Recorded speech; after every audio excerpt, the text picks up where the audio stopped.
네, 여러분 안녕하세요. 오늘 저와 함께 공부할 작품은요, 채치원의 촉규화입니다. 자, 이 채치원의 촉규화를 설명하기 전에 이 채치원이라는 작가에 대해서 간략하게 설명을 하겠습니다. 아시는 분은 아시겠지만 이 채치원은 역사보다는 좀 더 국어에서 중요하게 다루는 작가입니다. 채치원은 통일신라 말기의 학자였죠. 근데 이 채치원이 정말 천재적인 그런 학문적인 능력이 있던 학자였다고 합니다. 그런데 이때 채치원의 신분이 육두품이었어요. 육두품은 진골, 성골의 그런 귀족들 밑에 있는 지위이기 때문에 그렇게 자신의 뜻을 마음 놓고 펼 수 없었던 신분적 한계가 있었죠. 그리고 채치원은 12살 때 이제 당나라에 이제 유학을 갑니다.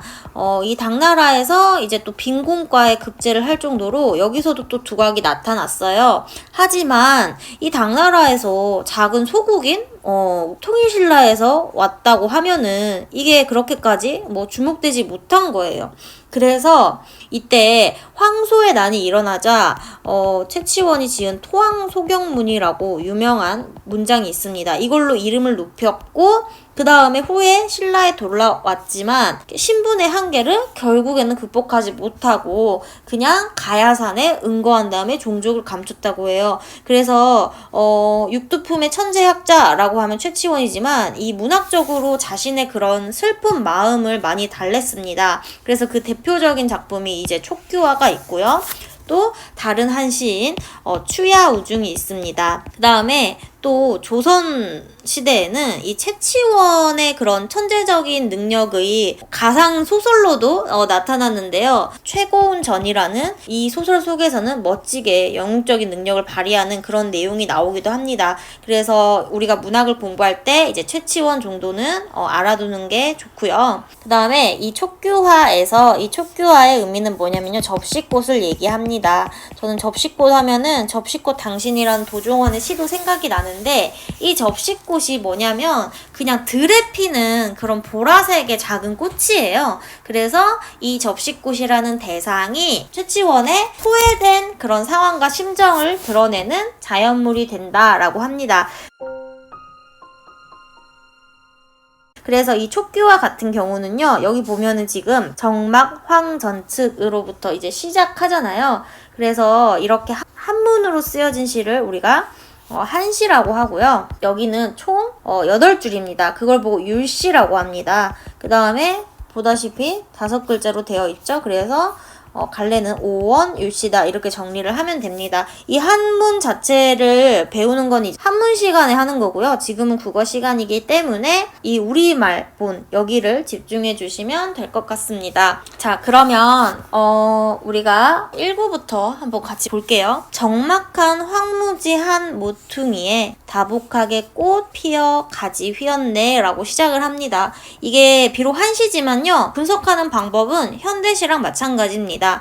말하는 사람 화자가 지금 뭘 얘기하고 있는지 한번 볼까요? 이 꽃이 바로 뭐예요? 시적 대상이죠. 그리고 이 꽃이 바로 접시꽃인데 누구를 상징하냐면 바로 화자를 상징합니다. 적막한 황무지한 모퉁이라는 건 뭐냐면 이 꽃이 피어있는 뭐예요? 공간을 얘기해요. 그래서 공간적 배경인데 지금 그 채치원이라는 그 화자 자신도 어디 있어요? 당나라라는 타지에 나와 있죠. 그러니까 적막한 황무지한 모퉁이에 다복하게 핀 꽃은 바로 당나라에서 홀로 쓸쓸하게 유학하고 있는 자기 자신의 공간적인 배경과 일치하는 겁니다. 그 다음에 꽃이 피긴 피었는데 여기 뭐라고 나왔어요? 가지가 휘었다고 얘기를 하고 있어요. 이거는 가지가 어떻게 보면 눌렸다라고 볼 수가 있거든요. 그러니까 이 예쁜 꽃이 화분에 심기거나 실내에서 키우면 잘 자랄 수 있었는데 황무지한 모퉁이에 그냥 던져놓듯 피는 거예요. 그런데 이 꽃은 황무지라는 환경 속에서도 다복하게 피었잖아요. 그거는 뭐냐면 화자의 어떤 학문적인 경지가 완숙하다라고 얘기를 할 수가 있습니다. 그렇기 때문에 최치원 자신도 본인 스스로가 정말 대단한 문장가라는 걸 스스로 인식하고는 있었던 거예요. 뭐 그래서 자신감, 자부심으로도 볼 수 있는 그런 부분이죠. 자신의 학문적 경지를 꽃이 다복하게 피었다 이렇게 표현을 한 겁니다. 그 다음에 볼게요. 장맛비 그치니 향기 가볍고 보리 바람결에 그림자 한들 대네 라고 얘기합니다. 여기서 보면은 이게 바로 경치를 계속 묘사하고 있기 때문에 성경의 방식이 나옵니다. 경치를 먼저 얘기하는 게 성경이죠. 이 장맛비 같은 경우는 매화비라고도 하는데요. 말 그대로 장맛비입니다. 그게 그치니까 향기가 은은하게 피어올라요. 이것 역시 뭐냐면 자신의 그런 학문적 경지를 나타내는 그런 이야기입니다. 그래서 여기도 마찬가지로 이제 완숙한 학문적 경지다 라고 얘기를 하면 됩니다. 그 다음에 보리 바람결에 그림자 한들대네 라고 얘기하는데 이 보리가 바로 여름에 피거든요.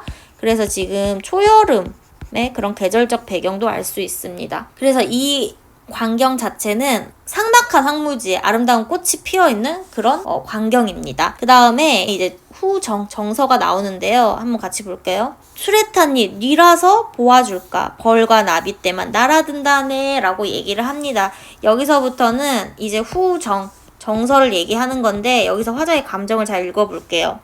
이 수레탄이라는 건 수레는 요즘에 차와 다르게 굉장히 높은 사람들만 탈 수 있었습니다. 그래서 수레를 타고 가다가 이 황무지 속에 있는 이 작은 꽃을 사실 볼 수 없죠. 그러니까 이 채치원이란 사람은 자기는 이제 하찮은 존재야. 근데 임금을 비롯한 그 당시에 높은 사람들, 고관 대작들이 자신을 눈여겨보지 않는다 이런 것을 뭐하고 있는 거예요? 한탄하고 있는 겁니다. 그 다음에 벌과 나비 때만 얘네들한테 날아드는 거예요. 그러면은 벌과 나비 때는 뭐냐면 이제 하찮은 사람들만 내 곁에 있다. 이런 비유적인 의미가 숨어 있습니다. 그 다음에 이렇게 얘기하죠. 천한탕에 떼어난 것 스스로 부끄러워하니 사람들에게 버림받은 것 슬퍼할 만하군 이렇게 얘기를 하는데 이 천한땅이 바로 뭐냐면 신라예요. 그러면은 우리 역사라던가 우리 민족을 소중히 여기는 사람들은 채치원의 이런 표현 너무 나쁜 거 아니에요? 라고 생각할 텐데 이건 어쨌든 간에 이제 채치원의 그런 화자의 심정을 좀 생각해 본다면 이 신라라는 나라 자체가 워낙 그 신분 체계가 강했기 때문에 정말 정정당당하게 능력이 뛰어난 사람을 채용하고 그런 게 아니죠. 그래서 현대로 갈수록 이제 점점 능력 중심주의가 되는데 이때까지만 해도 신분 중심주의 사회예요. 그래서 채치원이 유학을 했던 그런 심정으로 돌아가 보면 중국 땅에서 내가 되게 높은 고관 대작의 아들로 태어났으면 내 그런 학문적인 완숙의 경지를 막 펼쳤을 텐데 그게 아니니까 변방의 외국인일 뿐이다. 그래서 스스로 어떻게 하고 있어? 부끄러워하고 있어. 이것도 역시 이제 자조적인 태도, 스스로를 비꼬는 태도잖아요. 그 다음에 굉장히 이건 슬퍼요. 그래서 애상적이라고 볼 수가 있어요. 사람들에게 버림받은 거 슬퍼할 만하군. 그러니까는 내가 인정받고 있는 사람들에게 나는 버림받은 처지다. 그래서 이것에 대한 어떤 체념까지도 볼 수가 있다. 이렇게 볼 수 있습니다. 그래서 어떻게 보면은 이 채치원의 작품 자체가 굉장히 추야 우중도 마찬가지고 한의 정서를 담고 있습니다. 이 한의 정서 같은 경우는 우리 그 한국 문학에서 굉장히 잘 나오는 정서죠. 뭐 가실이라던가 진달래꽃 이런 것들도 계속 한의 정서를 계승한 문학이다 이렇게 배우는데요. 여기서 여러분들이 이제 채치원의 그 한의 심정 이런 것을 좀 이해하면 좋을 것 같고요. 구조는 성경 후정, 그 다음에 자연물을 통해서 자신의 처지와 그런 모습을 비유를 했다. 여기까지 정리를 하시면 될 것 같습니다. 이번 시간은 여기까지고요. 다음 시간에 다시 만나요. 좋아요와 구독 꼭 눌러주세요. 안녕.